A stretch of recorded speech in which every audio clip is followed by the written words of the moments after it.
day sa inyo mga par.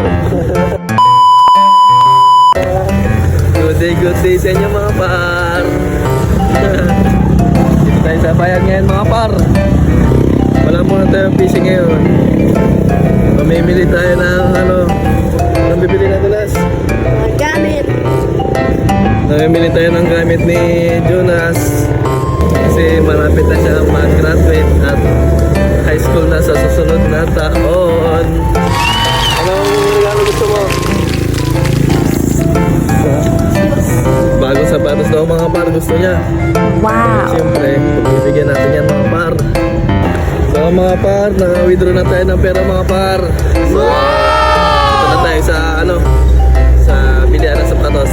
Let's go! Okay mga par.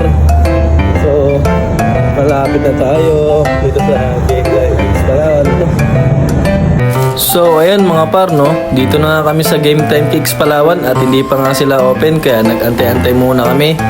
Pero ilang minuto na rin ay nagbukas na rin nga sila. Kaya ayan, at namili na nga agad si Jonas ng sapatos niya. At nang nakabili na nga kami ng gusto niyang sapatos ay agad-agad na nga kaming dumiretso dito sa Robinson para kumain.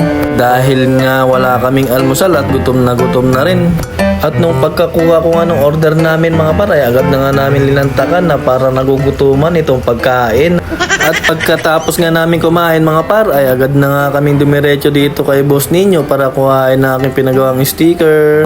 So ayan mga par, sa mga gusto magpagawa ng sticker dito na kayo kay Boss Ninyo magpagawa. Sulit na sulit yan. Gusto na gusto yan mga par. So ayan mga par, ito na, pagawa na natin mga sticker. Yung mga mini dyan na hindi nabigyan ng karaan. Ito na. Mas goods pa sa alright. Hey. Siyempre, bago nga kami umuwi mga par, ay dumaan nga muna kami sa mall at may bibilin pa nga kaming mga gamit na hindi pa namin nabibili. Yan nga yung trip ni Jonas na gustong bilhin para nga sa kanyang graduation dahil nga napakaganda. Ito nga ang palda, hindi niya pa natatry kaya gusto niya daw masubukan. So ayan mga par, shortcut. So bali mga par, nalobat na pala ang cellphone natin kasi nga wala tayong nadalang charger. Pero nakauwi na rin po tayo dito sa Barangay Mauyon. Maraming salamat po sa palaging nanonood ng aking mga video at mga sumusuporta. Salamat po. Kaya hanggang dito na lang. Paalam. Babush.